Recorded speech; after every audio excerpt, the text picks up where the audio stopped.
আসসালামু আলাইকুম। কেমন আছেন সবাই? আজকে কিছুদিন ধরে আমার কিছু অডিয়েন্সরা আমাকে প্রচুর মেসেজ দিতেছে যে, "দুবাইয়ের ব্যাপারে একটা আপডেট দেন, দুবাইয়ের ব্যাপারে একটা আপডেট দেন। দুবাইয়ের বর্তমানে কি অবস্থা?" এই ব্যাপারটা নিয়ে আসলে আমরা একটা প্রপার কিছু জানতে চাই। কারণ অনেক ভিডিওতে অনেকভাবে অনেক ডিটেইলস দেওয়া হয়। আসলে আসলে এগুলোর মধ্যে কতটা সত্যতা আছে? আসলে কি ভিসা খুলছে কিনা? বা কবে নাগাদ খুলবে? এই সকল ব্যাপার নিয়ে অনেক প্রশ্ন থাকে আমার অনেক ভাইদের। সো ওই ভাইদের উদ্দেশ্য সাথে হচ্ছে অন্যান্য আমার অডিয়েন্স যারা আছেন সবার জন্যই আসলেও আজকের এই ভিডিওটা। আমরা আজকে চেষ্টা করব দুবাইয়ের বর্তমানের যে অবস্থাটা আছে, এটার পুরোপুরি একদম খোলাসা করার জন্য যে কি ভিসা হচ্ছে, কি হচ্ছে না এবং কেন হচ্ছে না, কোথা থেকে হচ্ছে সবগুলো ডিটেইলস। তো চলুন দেরি না করে চলে যাই আমাদের মূল ভিডিওতে। তো দুবাইয়ের ভিসা কি চালু হইছে কিনা? আসলে এক কথায় বলতে গেলে হয় নাই, আবার অনেক ক্ষেত্রে হইছে। সো কিভাবে হইছে ওই ব্যাপারগুলো আগে আপনাদের ক্লিয়ার করি। যেটা হয় নাই সেটাতে পরে আসতেছি। সো কি হইছে? এর মধ্যে হচ্ছে গিয়ে আপনার দুবাই যে স্কিল কিছু ওয়ার্কার এর ক্ষেত্রে হচ্ছে গিয়ে আপনার ভিসা হচ্ছে। যে খুব হাইলি স্কিল ধরেন হাইলি স্কিল বলতে এখানে কি বোঝা যায়? যেমন ধরেন ডাক্তার। প্রফেশন এর দিক দিয়ে খুব high profession kind of doctor আ এই ধরনের ভিসাগুলো চালু আছে। ডাক্তার, ইঞ্জিনিয়ার এই টাইপের কিছু ভিসা হচ্ছে ওয়ার্ক ভিসা দিয়ে। সো এগুলো আপনার আছে। সো এরকম ২-১ টা ভিসা হওয়ার কারণে অনেকে মনে করে যে দুবাইয়ের ভিসা মনে হয় চালু হয়ে গেছে, দুবাইয়ের ভিসা মনে হয় হচ্ছে। সো আসলে অতটা শিথিল এখনো হয় নাই। সো ডিটেইলস আমি বলছি। সো আপনার হাইলি স্কিল টাইপের কিছু ভিসা হচ্ছে চালু আছে। ডাক্তার, ইঞ্জিনিয়ার এই টাইপের কিছু।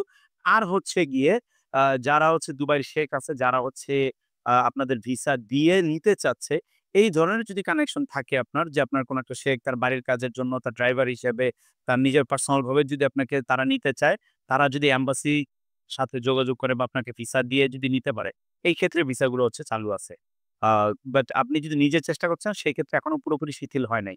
আর হ্যাঁ, বাংলাদেশীদের জন্য ভিসা চালু আছে। কিন্তু বাংলাদেশে বলতে বাংলাদেশে যারা আছে তাদের জন্য জিনিসটা tough. Bangladeshi passport holder, Bangladeshi নাগরিক যারা এই ধরনের মানুষের ভিসা হচ্ছে কিন্তু বাংলাদেশ থেকে না। সেটা হচ্ছে আপনি অন্য কোন দেশ থেকে যদি দুবাই ভিসার জন্য আবেদন করেন আপনার ওয়ার্ক এর জন্য বা অন্যান্য ভিসা, টুরিস্ট ভিসা এগুলো চালু আছে। সেটা হচ্ছে আপনি অন্য কোন দেশ থেকে যদি ট্রাই করেন, ধরেন আপনি সৌদি আছেন বা অন্য কোন দেশে আছেন, যেকোনো দেশে হোক, বাংলাদেশ বাদে।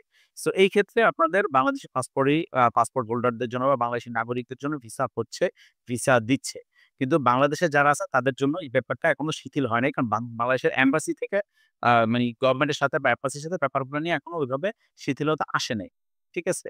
আর হচ্ছে গিয়ে ওয়ার্ক ভিসা, তারপর হচ্ছে আপনার টুরিস্ট ভিসা, তারপর হচ্ছে আপনার ফ্যামিলি ভিসা, এই যে ভিসাগুলো, এগুলো কিন্তু আগের মতোই এখনো আছে, পুরোপুরি শিথিল হয় নাই। কিন্তু হ্যাঁ, খুব দ্রুত একটা হওয়ার সম্ভাবনা আছে। এই ব্যাপারটা নিয়ে মোটামুটি অনেক আপডেট আমরা পাচ্ছি যে দ্রুত এটা চালু হবে। এই মাসেও হয়ে যেতে পারে। আবার আগামী মাসেও হতে পারে, এমন হচ্ছে কোরবানি ঈদের পরেও হতে পারে। কারণ ঈদের একটা ঝামেলা ছিল। রোজার ঈদের আগে আমরা একটা ভিডিওতে বলছিলাম যে রোজার ঈদের পরপর চালু হবে, বাট এখন পর্যন্ত হয় নাই। সো কোরবানি ঈদের আগে যদি চালু হয়ে যায়, কোরবানি তো আমাদের একদম কাছেই চলে আসছে। সো কোরবানি ঈদের আগে যদি হয়ে যেত তো ভালো। আর না হলে হয়তো কোরবানি ঈদের পরপর চালু হয়ে যাবে আশা করি। তো এই ছিল আমার কাছে দুবাইয়ের সকল আপডেট যে আপনার কি ভিসা চালু আছে।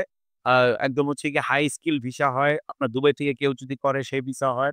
আর হচ্ছে গিয়ে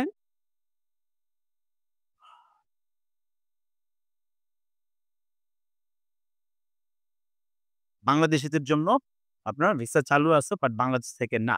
তো তারপরেও যদি আপনাদের কোন কোয়েশ্চেন থাকে, কোন কিছু জানার থাকে, সেক্ষেত্রে আমাদের ডেসক্রিপশনে আমাদের Facebook এর লিংক দেওয়া আছে। সেখানে গেলে আমাদের WhatsApp নাম্বার পেয়ে যাবেন। Facebook এ আমাদের মেসেঞ্জার এর মাধ্যমে নক করতে পারেন। আদারওয়াইজ আমাদের WhatsApp নাম্বার দেওয়া আছে। আমাদের সাথে WhatsApp এ আপনি নক করতে পারেন।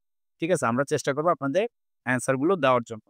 আর হয়তোবা আপনার অনেক বন্ধু-বান্ধব আছে যারা হচ্ছে গিয়ে আপনার দুবাই যেতে চেষ্টা করতেছে। কিন্তু তারা প্রপার নিউজটা পাচ্ছে না যে বর্তমানে কি অবস্থা। সো তাদের সাথে ভিডিওটা শেয়ার করলে হয়তোবা তারা আপনার একটা শেয়ার করে উপকৃত হতে পারে। সো সেটাই করে দিবেন যদি কিছু মনে না করেন। আর সাবস্ক্রাইব করে রাখবেন। দেখা হবে ইনশাআল্লাহ আগামী ভিডিওতে। ততক্ষণ পর্যন্ত আর বেশি লম্বা করব না। আল্লাহ হাফেজ।